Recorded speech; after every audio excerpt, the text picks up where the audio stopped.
This video is called United Kwanzaa Celebration, Bridging Continents, Sharing Cultures. On a happy Kwanzaa. During this celebration, millions will gather with their families to reflect on the struggles and triumphs of the past and look towards a brighter future. With each candle you light, we hope your home is warmed by the laughter of your family and friends. The first Kwanzaa celebration in Memphis was started by a friend of mine, the late ARYA Nantanru, who you see in a scene shot in 1987 in our movie The Contemporary Gladiator. I was part in the keynote speaker at the first Kwanzaa celebration held in Memphis in the early 1980s. You see, in our film release titled The Contemporary Gladiator, we made the first independent 35mm theatrical film in Memphis film history. In this semi-autobiographical picture depicting me in 1970, I show my love and commitment to Africa. Let's look at the scene. Don't eat no pork, brother, man. Pork, the #1 killer black pork in America, man. That pork ain't good for you, brother. What this nigga say? Pork ain't good for you. Nigga, you talk like a goddamn fool. Look here, man. Since y'all been gone, this boy done gone stone mad. Wearing that long ass hair, looking like a sissy by the head, talking that black power bullshit to me. Look here. Boy, I've been eating pork all of my life. Look how healthy I am.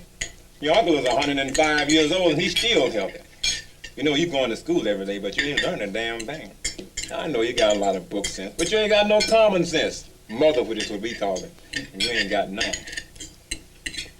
And another thing, if you gonna stay in my house, you gonna cut that shit off your head. Talking about Africa. Nigga, you don't know a son of a bitch in Africa. Taught you a skill, got you a job, and you go off and start a business. You don't know nothing about no business. All you wanna do is kick your legs up in there with that karate stuff. Ain't no money in that shit, nigga. You always mess with me, man, getting on my case. Hey, I love my hair.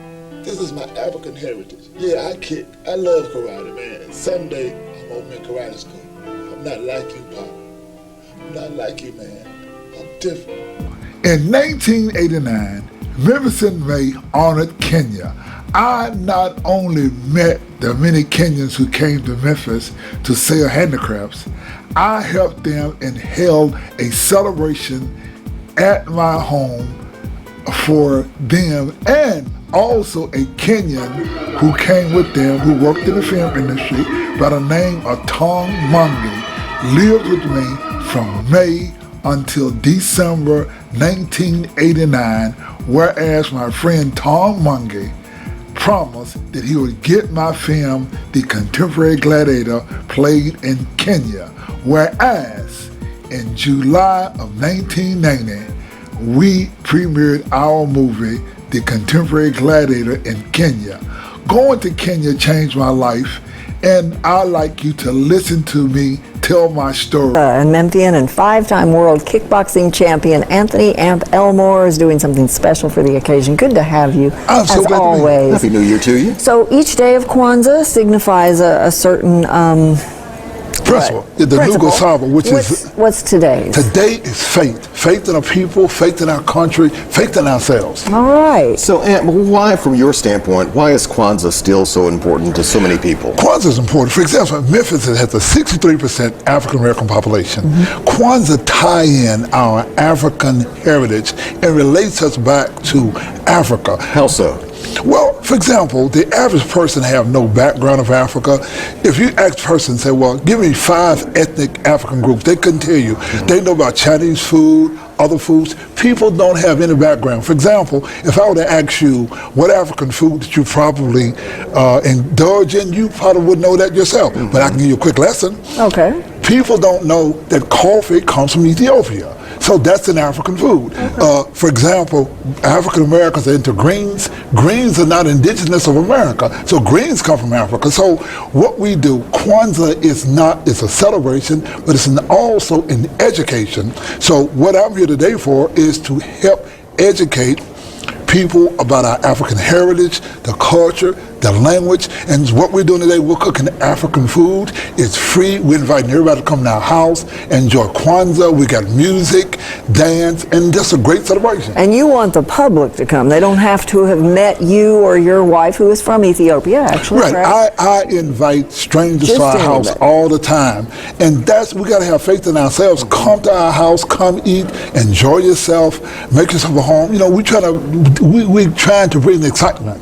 I was going to ask, Amp, when people learn about the diversity of Memphis and other people who may not look exactly like them, how do we all benefit from this? Well, diversity helps bring people together. Diversity, diversity helps us to grow. For example, the Germans brought the beer. You know, different ethnic groups bring things. For example, with the Hispanic, you can go to a Mexican restaurant, you go to Italian restaurant. Right. Diversity is exciting. That's what makes us great. I mean, with the music, the culture, you want diversity. That's what makes America a great country.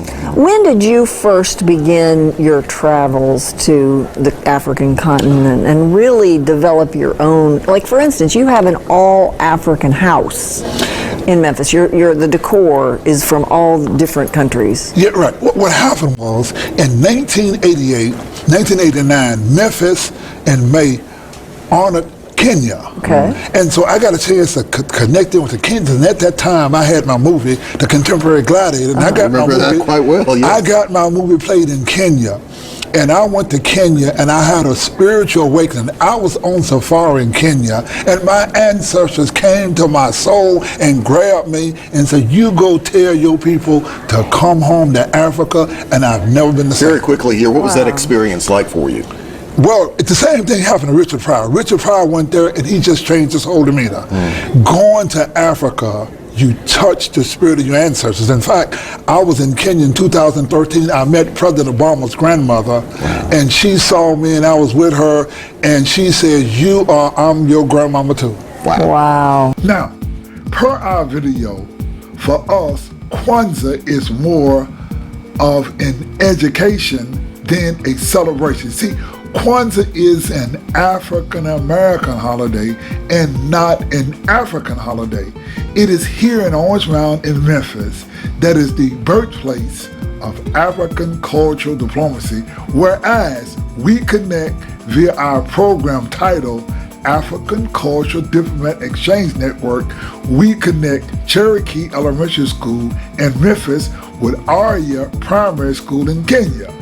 We are asking not only ARYA Primary School in Kenya to connect, we are asking my friend Kisumu Governor Peter Anyang to make Kisumu, Kenya the first city in Africa that observes the Kwanzaa celebration and partner with us in Memphis.